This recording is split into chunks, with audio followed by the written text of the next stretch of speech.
의 공용어는 프랑스어입니다. 그래서 이 시간에는 선교지 언어로 아침 인사를 하겠습니다. 앞뒤 좌우로 그 아침 인사 봉주 하면서 인사해 주세요. 봉주.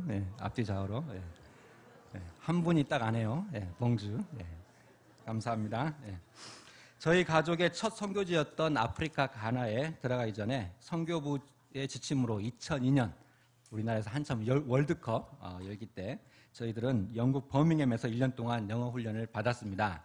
참 어려웠어요. 영어 배우면서 참 쉽지가 않았죠. 그때 여름방학을 이용해서 난생 처음으로 프랑스 파리를 방문했습니다.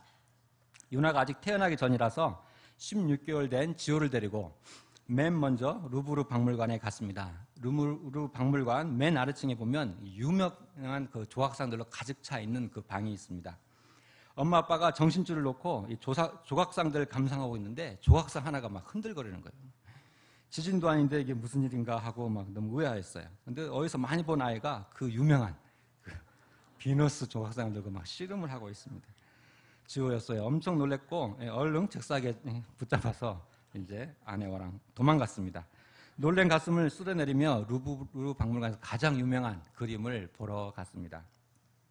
엄청난 정말 어마어마한 인파가 그 그림 하나를 보기 위해서 주위에 막 그 유명한 그림도 많이 있는데 그 그림 하나를 보기 위해서 막 몰려 있는 거예요. 그 수많은 인파를 뚫고 저의 생생한 두 눈으로 이 모나리자를 보니 정말 감동이 밀려왔습니다.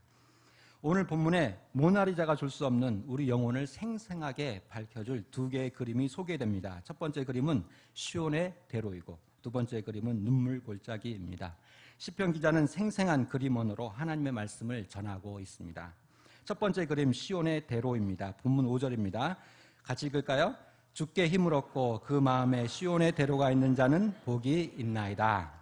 대로의 원래 뜻은 주요 도로 또는 큰 도로란 뜻입니다. 신중한 계획과 설계에 의해 잘 만들어진 길입니다. 그러니까 시온의 도로란 뜻이죠. 시편 기자는 그 마음에 시온의 대로가 있는 자는 복이 있다고 말합니다. 그렇다면 왜 그 마음에 시온의 대로가 있는 자는 복이 있는 걸까요? 우리나라 도로에 도로 안내 표지판이 있습니다. 그리고 그 표지판 안에 숫자가 쓰여져 있죠. 그 짝수 잘 아시죠? 짝수는 뭐예요? 무슨 뜻이에요? 짝수는 동서를 연결하는 그런 번호 뜻이고 홀수는 뭐예요? 남과 북을 연결하는 번호입니다. 내비게이션이 없던 시절 참 유용했던 번호였죠. 길을 잃고 헤매다가도 도로 번호를 보고 다시 방향을 잡을 수 있었습니다. 예수님을 믿지 않는 사람과 신앙의 회의를 느끼고 방황하는 사람들의 마음은 길이 없는 광야를 여행하는 사람들과 같습니다. 길이 있다고 하더라도 안내 표지판이 없습니다. 자신이 어디로 가는지 모릅니다. 삶의 목적지를 알 수가 없습니다. 2015년 12월 니제르 수도 니아메에서 북쪽으로 1300km 떨어진 티미아 마을 방문은 정말 어드벤처, 모험 그 자체였습니다. 복음을 전하고 제자 훈련을 위해 갔습니다. 아프리카 가나 시골 오지에 살면서 너무 많이 장거리 여행을 한 터라 장거리 여행을 힘들어하는 아내와 아이들을 설득해서 출발했습니다. 사실 저도 처음에 겁도 많이 났습니다. 저희 니제르 SIM 선교부도 저희 가정의 여행 때문에 많이 중보기도를 해주셨습니다. 왜냐하면 테러범들이 가끔 출몰하는 그 지역을 통과해야 했기 때문입니다. 그동안 저 혼자 버스나 비행기를 이용해 갔는데 처음으로 식구들 데리고 차를 몰고 갔습니다. 티미아 마을에 있는 모슬렘 친구 부모님들이 아내와 아이들이 보고 싶다고 다음엔 혼자 오지 말고 같이 오라고 했거든요. 여행 첫날 밤에 자야 하는 이 타와란 도시까지 8시간이 걸립니다. 니아메와 타와까지는 도로가 잘 닦여 있습니다. 타와에 도착해서 잠을 자고 다음날 새벽에 다음 목적지인 아가데즈를 향해 출발했습니다. 새벽에 타와 시내를 벗어나자마자 경찰 검문소가 나왔습니다. 경찰이 묻습니다. 어디 가십니까? 아가데즈 갑니다. 이 모든 상황이 지금 이제 프랑스어로 좀 이루어지고 있습니다. 경찰이 놀랍니다. 테러범들 때문에 무장 경찰 호위 없이는 갈 수 없다는 거예요. 저희들 걱정해주는 마음은 고마운데 경찰 호위를 받으려면 정말 개인 돈을 못 내요. 무지무지 비쌉니다. 속으로 기도하면 그냥 가게 달라고 사장했어요. 그러더니 하는 말이 타와시 경찰국장을 만나서 허락을 받으라고 합니다. 다시 시내로 들어갔습니다. 경찰서에 잡혀있는 아프리카 불법 이민자들이 보였습니다. 경찰국장을 한참 동안 기다렸습니다. 드디어 만났습니다. 어디 가십니까? 아가데즈 갑니다. 저희 나라 이제 우리 식구들 각각의 그 여권과 그리고 체류증, 그리고 저희 선교부에서 써준 그 여행 왜 가는지 목적서를 이제 보여줬습니다. 경찰국장 하는 말씀 아무 문제 없다. 에스코트 필요 없다. 그냥 가라. 기도응답이 너무 감사했어요. 근데 경찰국장을 만나기 위해서 3시간이 지체되었습니다. 어두워지기 전에 아가데지에 도착해야 하기에 마음이 급해졌습니다. 이제 본격적인 사하라 사막 여행이 시작되었습니다. 망가진 아스팔트 도로여서 참 쉽진 않았어요. 운전하기가. 가난한 나라다 보니까 도로 보수 공사가 제대로 이루어지지 못해서 도로가 엉망이 되었습니다. 엄청난 모래폭풍이 불기 시작합니다. 모래폭풍 때문에 앞이 하나도 안 보입니다. 한참을 천천히 갔습니다. 배가 고프기 시작합니다. 점심을 먹기 위해 차를 세웠어요. 아내가 준비한 맛있는 이 고추장 볶음밥을 먹으면서 그 차 안에서 그 모래폭풍을 감상했어요. 멋있어요, 여러분들. 좀 무서운데 차 안에서는 괜찮죠. 니젤 아니면 그거 볼 수 없어요. 근데 이제 한편으로 점심을 먹으면 긴장도 됩니다. 테러범들 때문에요. 사실 저희가 점심 먹었던 그 장소에서 얼마 안 떨어진 곳에서 10개월 후에 그곳에서 사역하셨던 미국인 선교사 한 분이 테러범에서 납치당했어요. 그분을 지키는 경호원 2명을 죽이고 데려갔는데 지금도 미국 그 이제 뭐 FBI라든지 이분들이 오셔서 막 계속 찾고 있는데 아직도 행방을 모릅니다. 점심을 먹고 다시 출발했습니다. 곳곳이 움푹 파인 아스팔트 도로에서 막 폭격 맞은 도로에서 막 정말 위험했어요. 도로로서의 기능이 없어진 거죠. 망가진 도로를 포기하고 이제 광야를 달리기 시작했습니다. 도로 안내 표지판도 없습니다. 그냥 감으로 달렸습니다. 광야에 난 트랙을 따라 달렸습니다. 아무것도 없는 사막의 황무지입니다. 도로 위를 달리다 보니 차가 모래에 막 빠집니다. 운전을 하며 긴장도 되었습니다. 혹시 저희가 지나간다는 정보를 듣고 테러범들이나 또 무장 강도들이 매복해 있으면 어쩌나 하고 걱정하면서 그렇게 7시간 광야 위를 달렸습니다. 그렇게 한참을 갔는데 사하라 사막 위에 놓인 대로가 보입니다. 사진 보여주세요. 대로 사진, 대로가 보입니다. 그 대로를 따라 한참을 가니 조그만 마을이 나오고 그 대로 위에 아가데지를 가리키는 안내 표지판이 보입니다. 그 표지판을 보며 숨을 쉬면서 안도의 한숨. 내가 제대로 가고 있구나. 감사했어요. 본문 5절입니다. 주께 힘을 얻고 그 마음에 시온의 대로가 있는 자는 복이 있나이다. 사랑하는 성도 여러분, 광야에는 대로도 없고 길 안내 표지판도 없습니다. 그저 수많은 샛길 뿐입니다. 가이드 없이 목적지를 향해 가기란 불가능합니다. 길을 잃고 방황할 수밖에 없습니다. 가이드도 같이 가는 가이드 저도 종종 경험했는데 막 헷갈려합니다. 우리 인생에 예수 그리스도가 함께하지 않는 삶은 대로와 길 안내 표지판이 없는 광야와 같습니다. 혼돈과 무질서뿐입니다. 생각 없이 계획 없이 방향과 목적 없이 그저 닥치는 대로 살아갑니다. 그러다 삶이 허무하다는 것을 느끼기 시작합니다. 막다른 골목에 이른 겁니다. 열심히 살았다고 자부하지만 삶이 무의미하게 느껴집니다. 재물을 모았다고 만족하지만 세상의 즐거움을 쫓아 인생을 즐긴다고 하지만 모든 게 허무하게 느껴집니다. 자식들이 모두 잘 되었다고 자랑하지만 뭔가가 빠진 느낌입니다. 인생의 주인 되신 예수 그리스도가 내 삶에 빠졌기 때문입니다. 예수 그리스도가 동행하지 않기 때문입니다. 예수 그리스도가 계속해서 나의 마음 문을 두드리지만 여전히 문전박대하기 때문입니다. 1995년 아카데미 최우수 작품상을 수상한 영화 포레스트 컴프.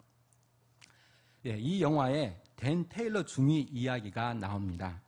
테일러 중위는 군인 가문인데 가문의 손조들이 대대로 전쟁터에서 용감히 싸우다 전사했습니다. 그도 전쟁터에서 싸우다 죽는 것을, 전사하는 것을 가문의 명예로 믿었습니다. 그런데 포레스트 컴프가 월남전에서 테일러 중위를 죽음의 위기에서 구해냅니다.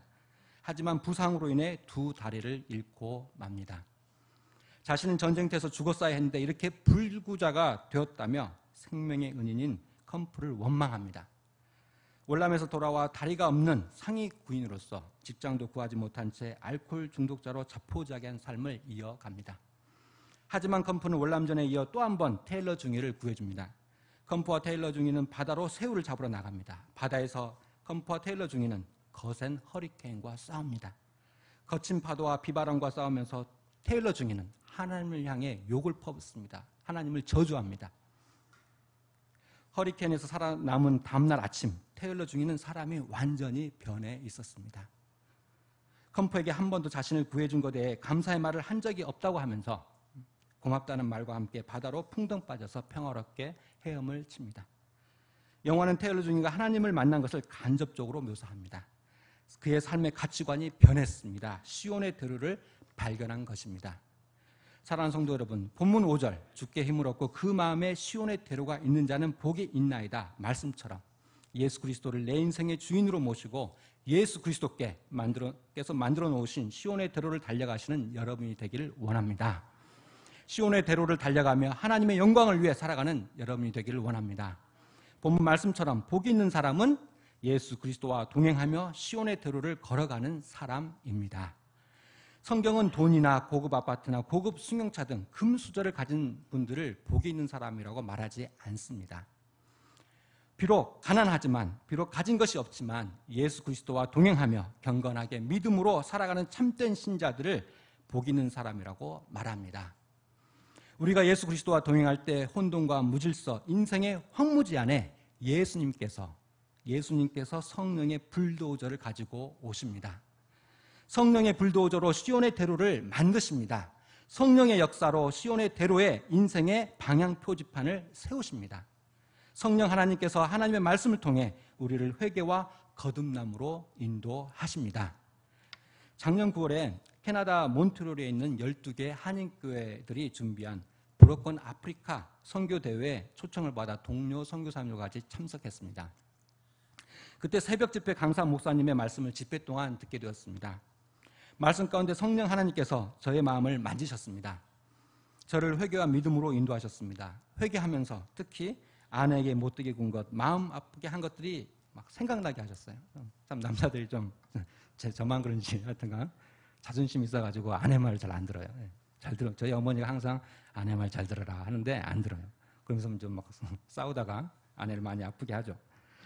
생각나게 하시면서 눈물 콧물 쏟게 하셨습니다. 선교도 중요하지만 네가 먼저 남편으로서 아빠로서 바로 서라는 도전의 말씀을 주셨습니다. 선교 대회를 마치고 니제리로 돌아오는 비행기 안에서 좋은 남편, 좋은 아빠가 되겠다며 또 다짐을 했습니다. 집에 도착했습니다. 그런데 정말 제가 달라져 있는 거예요. 신기했어요. 성령 하나님의 역사구나. 이제 감사가 되었어요. 그런데 이런 달라진 저의 모습이 얼마 동안 지속됐을까요? 딱 2주 동안. 서은성 선교사의 말에 의하면 한 2주 동안 아침에 일어나면 잠자는 자기에게 이 모닝 키스를 해주더니 2주가 지나니까 그때부터는 막 인상 쓰면서 짜증내면서 그만 자! 짜증스럽게 말하기 시작하더랍니다. 이사야 40장 4절 말씀 다 같이 읽겠습니다. 골짜기마다 돋워지며 산마다 언덕마다 낮아지며 고르지 아니한 곳이 평탄하게 되며 험한 곳이 평지가 될 것이요. 주님께서는 우리에게 회개할 수 있는 믿음을 주시는데 회개와 거듭남의 순간에 성령 하나님의 불도저가 우리 인생 안에 들어와 시온의 대로를 만드십니다. 우리의 죄를 깨닫게 하십니다. 나는 괜찮은 사람이라고 생각했는데 아닌 거예요. 희망도 없고 목표도 없고 낮은 자존감 때문에 자기 자신을 막 괴롭히고 또 주위 사람 엄청 괴롭혀요. 힘들게 하고. 그런 힘든 삶을 살고 있는데 성부 하나님은 예수 그리스도에 대한 믿음을 심겨주셔서 우리를 다시 일으키십니다. 회개와 거듭남은 같이 갑니다. 진정한 회개는 거듭남이 반드시 따라가게 되어 있습니다. 회개는 내가 할 수 있는 일이 아닙니다. 하나님께서 믿음을 주셔야 하고 성령님께서 만져주셔야 합니다. 우리가 기도할 때 성령님의 은혜로 눈물 콧물 쏟을 수 있습니다. 그렇지만 회개는 펑펑 울면서 기도하고 나면 마음이 후련해지거나 심리적 평안을 얻는 현상을 말하는 게 아닙니다. 종교개혁자 마틴 루터가 말하길 회개란 우리의 전 삶이 하나님께 돌이키는 거라고 했습니다. 그러므로 회개는 우리의 죄성 때문에 그리고 저와 같이 약발이 떨어지기 때문에 평생 동안 죽는 순간까지 계속해서 해야 합니다.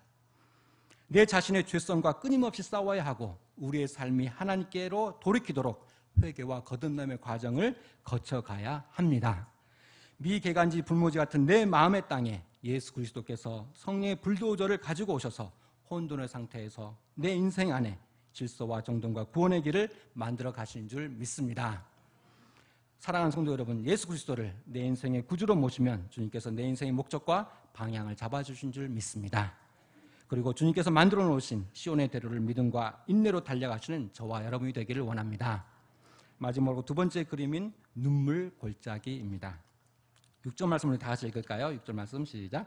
그들이 눈물 골짜기로 지나갈 때 그곳에 많은 샘이 있을 것이며 이른 비가 복을 채워주나이다. 자, 무슨 뜻이에요? 예, 무슨 뜻입니까? 예수 그리스도와 함께 하는 삶은 환난 가운데서도 기뻐할 수 있다는 말입니다. 니제르 북쪽에 아가데지라는 도시가 있습니다. 이 도시에 사라 사막을 건너 리비아에서 배를 타고 지중해를 건너 이탈리아로 가려는 불법 이민자들로 가득합니다. 근데 지금은 이제 단속 때문에 많이 그 수가 줄어들었습니다. 이들은 주로 큰 트럭을 타고 사라 사막을 건넙니다. 사진 한번 보여주세요. 네, 더 큰 사진 보여주세요. 네, 저렇게 큰 트럭을 타고 많은 사람들이 저 트럭에 타고 사라 사막을 건너가요. 근데 종종 저 트럭이 고장이 납니다. 사라 사막 한가운데. 그러면 트럭 기사 이분이 혼자 살겠다고 저 많은 사람을 이제 버려두고 혼자 도망갑니다. 많은 사람이 저 사막에서 한가운데 길을 헤매다 물이 떨어지고 탈수증으로 목숨을 잃습니다. 2013년 11월에 92명의 시체가 사막에서 발견되었습니다. 주로 여자와 아이들이라고 합니다. 사진 보여주세요. 예. 이런 사건이 매년마다 일어나요. 시편에 나오는 눈물 골짜기는 사라 사막과 같이 메마른 광야입니다. 쉴 그늘과 샘이 없습니다. 숨이 확확 막히는 그런 광야입니다. 예수 그리스도가 함께하는 삶이 아니니 이 메마른 광야에서 삶을 방황합니다. 이 눈물 골짜기는 또한 한숨의 골짜기, 슬픔의 골짜기입니다. 우리의 삶이 한숨이자 슬픔 그리고 고난의 연속입니다. 다윗 왕 시대 때 이스라엘의 순례자들은 예루살렘 성전에 가기 전 이 메마른 눈물의 골짜기를 지나야 했습니다. 한번 상상을 해봅시다. 순례자들은 하나님께서 계신 그 예루살렘 성전을 향해 메마른 광야를 건너고 있습니다. 물이 부족합니다. 목이 마릅니다. 아이들이 울면서 목마르다고 배고프다고 보챕니다. 순례의 길이고 나발이고 서서히 짜증이 나기 시작합니다. 강렬한 태양에서 길을 잃고 헤맬 것 같습니다. 이때 이른 비가 내립니다. 메말랐던 광야가 물로 적셔집니다. 물엉덩이가 생기고 샘이 생깁니다. 짜증과 고난이 기쁨과 감사로 변합니다. 하나님이 임재하신 예루살렘 성전을 향해 다시 힘차게 걸어갑니다. 본문 7절 말씀입니다. 그들은 힘을 얻고 더 얻어 나아가 시온에서 하나님 앞에 각기 나타나리이다. 저희 가족이 모래폭풍을 뚫고 열심히 사라 사막을 통과해 아가데지에 무사히 도착했습니다. 아가데지에서 하룻밤을 자고 다음날 아침 다시 220km 떨어진 저희들의 최종 목적지인 모슬렘 마을 티미아로 출발했습니다. 그곳에 저의 영적 아들들인 히사와 실레만이 저희 가족을 기다리고 있기 때문입니다. 티미아 마을은 사라 사막 안에 거대한 돌산들로 둘러싸인 오아시스 마을입니다. 산들이 있다는 것은 골짜기가 있다는 말입니다.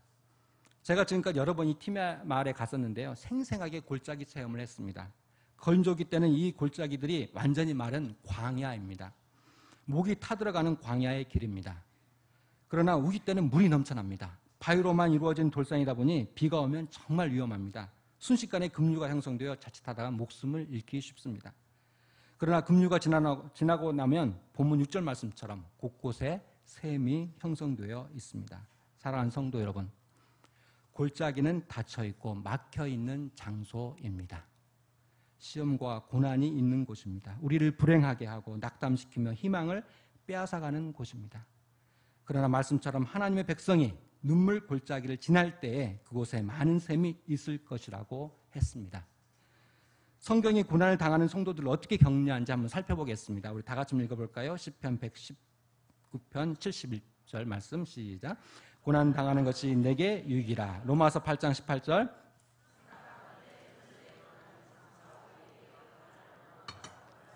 아멘. 디모데후서 2장 3절 말씀.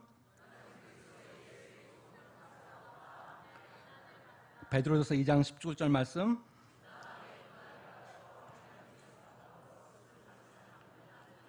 요한계시록 2장 10절 말씀. 너는 장차 받을 고난을 두려워하지 말라. 볼지어다 마귀가 장차 너희 가운데서 몇 사람을 오게 던져 시험을 받게 하리니 너희가 10일 동안 환난을 받으리라. 내가 죽도록 충성하라. 그리하면 내가 생명의 관을 내게 주리라. 아멘. 성경은 고난을 긍정적으로 표현하고 있습니다. 고난을 권장합니다. 남은 힘들어 죽겠는데 사도 바울 선생님께서는 대놓고 나랑 같이 고난을 받자고 합니다. 베드로 형님은 한술 더 떠서 부당하게 고난을 받아도 참으라고 합니다. 죄송하지만 좀 요즘 같은 세상에 미쳤어요? 예? 부당하게 고난받는데 왜 참아요? 예? 그냥 인터넷에 올려버리고 막 고소하고 까발리죠. 예? 그러나 성경을 보세요. 고난이 유익이래요. 장차 나타날 영광과 비교할 수 없대요. 아름답대요. 생명의 관을 받는데요. 사랑하는 성도 여러분, 하나님의 말씀에 순종해서 고난을 참고 인내하시는 참된 신자가 되시길 바랍니다. 모든 것이 무너진 것 같고 꿈과 희망이 사라진 것 같고 시험과 환란이 가득한 눈물과 한숨과 슬픔의 골짜기에서 오늘 시편 기자는 승리했다고 간증하고 있습니다. 눈물 골짜기를 기쁨의 골짜기로 변화시켰다고 선포하고 있습니다. 예수님은 우리가 예수님을 믿고 따르면, 잘 들으세요, 따르면 눈물 골짜기를 지나지 않을 것이라고 약속한 적이 한 번도 없습니다. 오히려 예수님 때문에 더 많은 눈물 골짜기를 지나갈 수도 있습니다. 빌립보서 4장 12절 13절 말씀 제가 읽을게요. 나는 비천에 처할 줄도 알고 풍부에 처할 줄도 알아. 모든 일 곧 배부름과 배고픔과 풍부와 궁핍에도 처할 줄 아는 일체의 비결을 배웠노라. 내게 능력 주신 자 안에서 내가 모든 것을 할 수 있느니라. 사도 바울의 위대한 믿음의 고백입니다. 눈물과 한숨의 골짜기를 지나가고 있을지라도 말입니다. 그 비밀이 무엇입니까? 그 비결이 무엇이에요? 바로 예수 그리스도입니다. 우리를 대적하는 것이 많으면 많을수록 더욱더 예수 그리스도께 나아가게 됩니다. 우리가 예수 그리스도와 함께 있을수록 눈물 골짜기를 기쁨의 샘으로 바꿀 수 있는 능력이 생기게 됩니다. 저희 안에 서은성 선교사가 하는 사역 중에 모슬렘 여학생을 대상으로 하는 요리교실이 있습니다. 쉽지 않아요. 매주 요리교실이 열리는 전날에 집에서 그 주에 할 요리를 미리 만들어 봅니다. 종종 레시피대로 했다가 낭패를 보기 때문입니다. 니제르가 워낙 덥다 보니까 레시피 오류가 생기는 것 같아요. 땀을 뻘뻘 흘리며 부엌에서 만들어 봅니다. 요리교실이 열리는 당일날 모든 요리 도구를 챙겨서 학생 전도센터로 갑니다. 40도가 넘는 센터 양철 지붕 밑에서 매 기수당 7주 동안 비오도 쏟아지는 땀과 씨름해야 합니다. 요리를 위해 가스 오븐을 켜면 어떻게 더위가 올라가요, 내려가요? 더 올라가요. 상승을 하죠. 참석하는 모슬렘 여학생 대부분들이 배운 분들이에요. 대학생, 석사과정 학생, 의대생, 의사들입니다. 근데 참 이분들이 힘들어요. 쉽지 않아요. 조금만 마음에 안 들면 바로 항의를 해서 아내를 낙심하게 하고 당황스럽게 만듭니다. 포기하고 싶은 마음도 많이 들었다고 해요. 그러면서 힘든 마음을 추스리고 예수님께 간절히 기도하며 도와달라고 지혜를 달라고 간구했던 거죠. 하나님의 기도 응답이 있습니다. 먼저는 같이 사역할 동료 여자 서양 선교사님들을 보내주셨고 지혜를 주셔서 서양 요리뿐만 아니라 우리나라 요리도 가르치기 시작했어요. 그중에서 최고로 인기 있는 요리는 우리나라의 동그랑땡과 이 부침개였습니다. 사나웠던 여학생들이 동그랑땡과 부침개를 그 어린아이 같은 미소를로 막 먹으면서 프랑스 말로 세봉 맛있다는 거예요. 하면서 막 먹을 때 참 이제 보람이 생기는 거예요.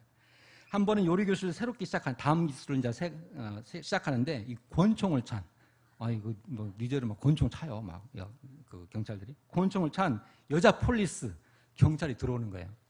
아내는 순간 두려움에 얼어버렸어요. 드디어 이 모슬림 나라에서 나를 체포하러 왔구나 생각했던 거죠.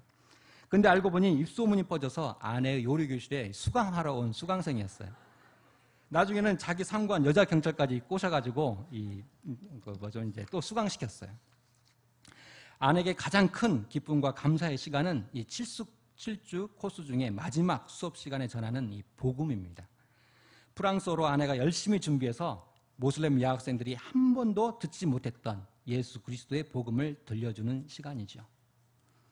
매 요리교실 때마다 예수님께서 함께 하셔서 눈물과 땀의 골짜기를 기쁨의 샘으로 만들어 주셨습니다. 우리의 삶 가운데 우리가 눈물 골짜기로 들어가는 것을 우리는 피할 수 없습니다.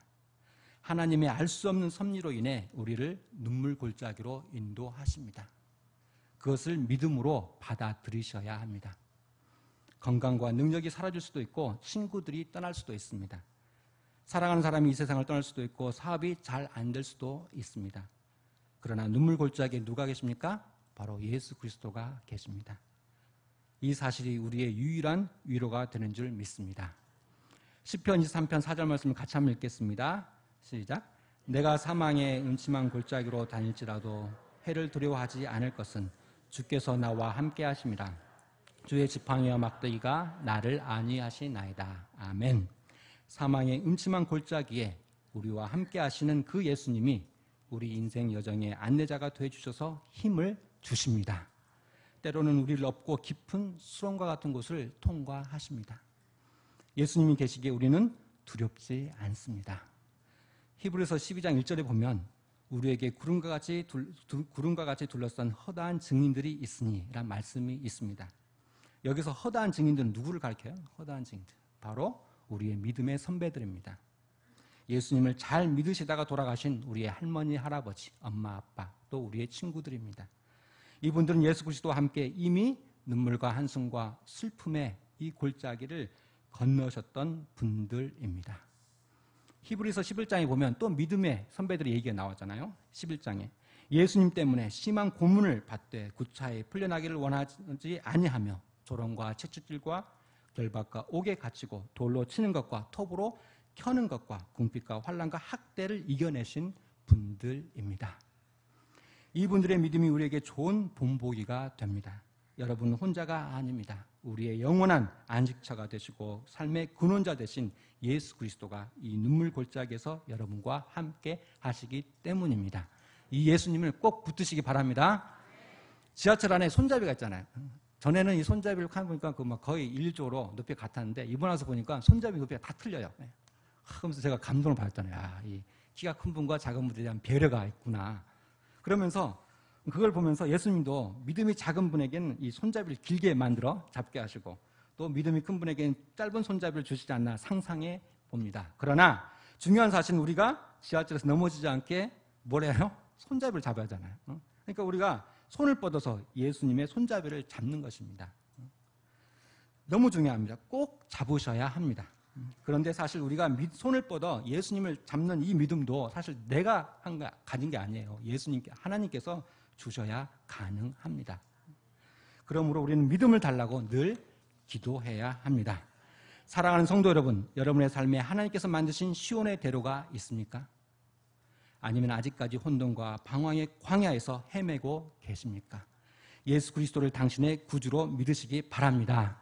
그때 예수님이 성령 하나님의 불도저를 보내셔서 우리의 삶의 모든 불모지를 쓸어버리고 시온의 대로를 만들어줄 줄 믿습니다.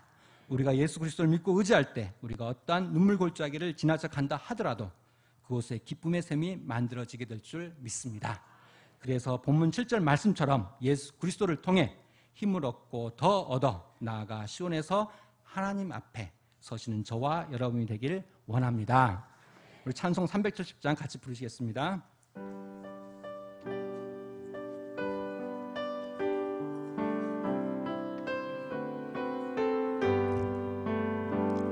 주 안에 있는 나에게 딴 근심이 있으랴 십자가 밑에 나가 내 짐을 풀었네. 주님을 찬송하면서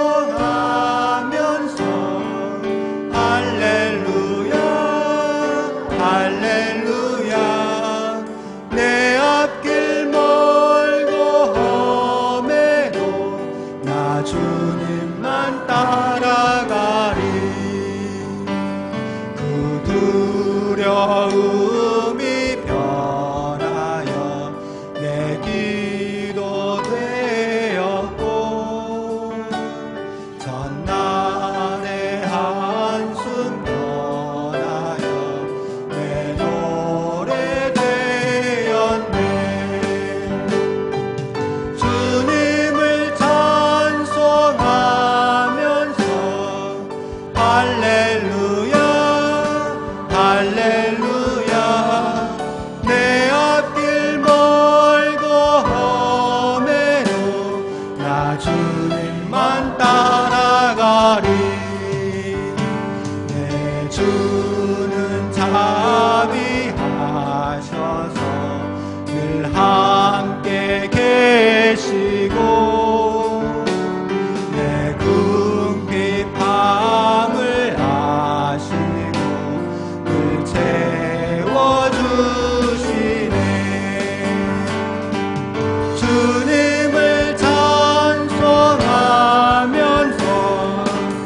할렐루야 할렐루야 내 앞길 멀고 험해도 나 주님만 따라가리.